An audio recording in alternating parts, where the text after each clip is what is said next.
Thank you, Mr. Chair. Our nation's critical infrastructure and cybersecurity is increasingly under attack by malicious actors who seek to extort and do harm to the American people.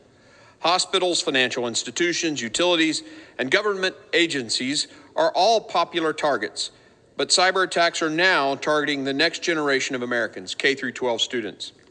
While the total number of cyber attacks on K-12 schools is unknown, recent reports have indicated that ransomware attacks on K-12 schools increased between 2020 to 2022.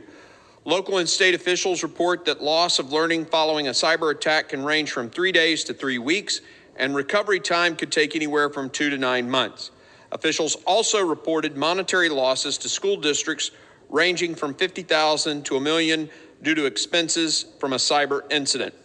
Cyber attacks often result in the disclosure and theft of students' personal information.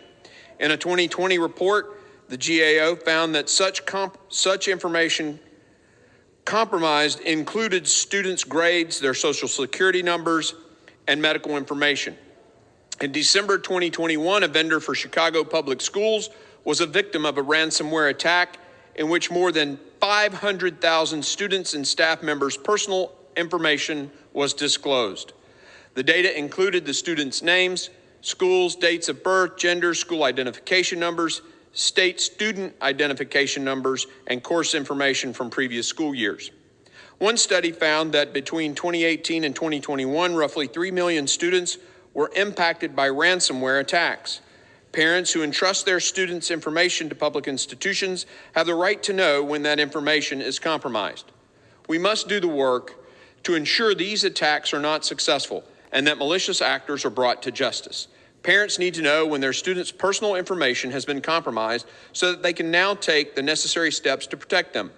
Transparency is essential to protecting the privacy of students. We need schools that are both transparent and accountable to parents. Parents shouldn't be stonewalled when asking for information about their child's personal records. The FBI should focus on investigating these cyber instances and informing parents on the irreparable harm done to their children's cybersecurity, rather than monitoring their parents' free speech and shutting down parent involvement. I urge my colleagues to put parents before politics and support this amendment. Mr. Chair, I yield.